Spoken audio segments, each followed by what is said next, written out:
Panipat police ने लगभग 3 साल बाद एक ऐसे आरोपी को गिरफ्तार किया है जो किसानों और अन्य लोगों के साथ करोड़ों रुपए का फ्रॉड करके फरार हो गया था। किसानों व अन्य लोगों के साथ करोड़ों रुपए की धोखाधड़ी के आरोपी आरती 3 साल बाद अब पुलिस के हाथ लगा है। आरोपी इस दौरान गुजरात में रहा। उसने वहां पर ट्रक चलाया। वह 3 साल बाद यूपी के रास्ते अपने परिवार से मिलने घर आ रहा था। बहरहाल पुलिस ने आरोपी को गिरफ्तार कर 4 दिन के रिमांड पर लिया है। अब आरोपी को कोर्ट में पेश कर न्यायिक हिरासत में भेज दिया गया है। आरोपी आरती 2021 में फरार हो गया था। परिजनों ने उसकी गुमशुदगी का मुकदमा भी दर्ज कराया था। वहीं आरती के खिलाफ एक किसान की शिकायत पर अप्रैल 2022 में सेक्टर 29 थाना पुलिस ने धोखाधड़ी का मुकदमा दर्ज किया हमारा था। थाना सेक्टर 29 है, उसमें 210 नंबर अभियोग अंकित हुआ था 2022 में।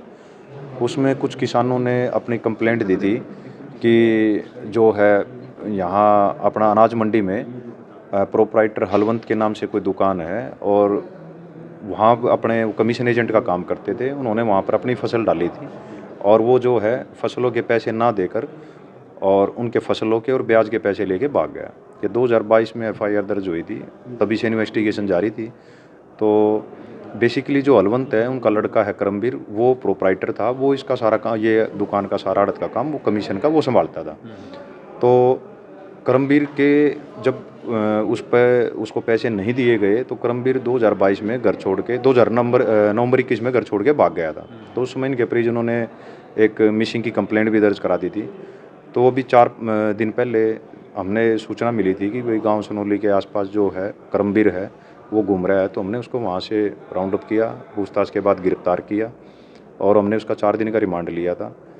तो रिमांड के दौरान चीज़ें सामने आई कि कुछ पैसे उसने किसानों के जे फार्म के देने थे, कुछ किसानों से उसने ब्याज ले रखा था और कुछ पैसे उसके ऐसे हैं जो राइस मिलरों से लेने थे, लेकिन वो राइस मिलरों किसी वजह से वो पैसे नहीं दे पाए और उनका कर्जा उतारने के लिए एक आदमी का पैसा देने के लिए दूसरे से ब्याज लेता गया और इस प्रकार से जब उस पर कर्ज का बोझ ज़्यादा हो गया तो उसने यहाँ से भाग जाना उचित समझा। कितने करोड़ का मामला था? ये करीब करीब अभी देखा जाए तो जो हमें अभी 2 प्रकार का रिकॉर्ड है जो हमें मिला है। एक तो है बैलेंस शीट, बैलेंस शीट हमने उनके सीए से प्राप्त की है। दूसरा रिकॉर्ड है बही, जो अमूमन हर आड़ती जो है अपने पास रखता है। तो दोनों रिकॉर्डों में काफ़ी डिफरेंस है, लेकिन जब हमने इसको राउंड अप किया तो जितने भी किसान थे हमने उनको सभी को फ़ोन भी किया, 91 सीआरपीसी का नोटिस दे के उनसे रिकॉर्ड लेने का भी प्रयास किया। और उस दौरान कुछ किसान, ज़्यादातर तो आदमी ऐसे आए जिनको सिर्फ एक पर्ची दे रखी थी कि ब्याज के इतने रुपए मैंने आपसे लिए हैं और इतने रुपए मैं आपसे ब्याज देता रहूँगा। तो अगर माना जाए तो रिकॉर्ड के मुताबिक करीब 3.5 से 3.5 करोड़ रुपए कुल। ये इस दौरान अपने परिवार से संपर्क नहीं, ऐसा बिल्कुल नहीं आया, क्योंकि लगातार हमारी अपराध शाखा के अलावा हमारी जितनी भी सीआईएज हैं रैंडमली इस पे सारी वर्क कर रही थी और एसपी साहब का इस पे बहुत ज़्यादा विशेष ध्यान था, क्योंकि बात किसानों के हक को लेके थी।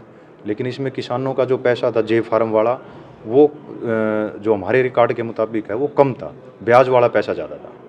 तो रिकवरी इसका भाई भी हुआ था सर पहले इस तरह के अपराध एक बार?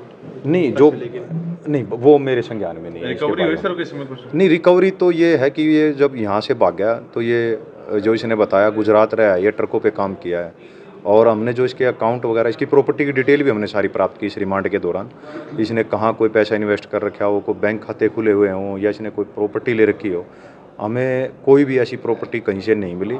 सिर्फ संपदा अधिकारी हरियाणा शहरी विकास प्राधिकरण का रिकॉर्ड आना बकाया है और अगर कोई बात लगी तो हम इसके पास जो प्रॉपर्टी मिलेगी उसको अटैच करके रिकवरी का जो किसानों का है वो माननीय न्यायालय में हम अपना आवेदन डालेंगे। सर ये पानीपत में दोबारा सेटअप के लिए आ रहा था? नहीं, पानीपत ये बेसिकली इसको 3 साल हो गए थे और ये अपने परिवार को देखने और मिलने के लिए आया था और रैंडमली हम हर बार इसको चेक भी करते थे।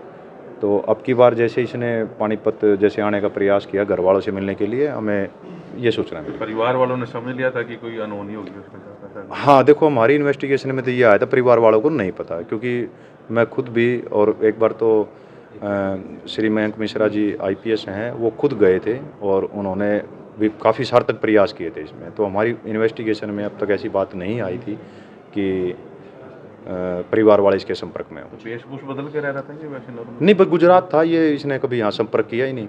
अगर संपर्क होता तो ये बात नहीं हो सकती कि भाई जिन आदमियों के इसने पैसे देने हैं और वो इसको ढूंढने का प्रयास ना करें।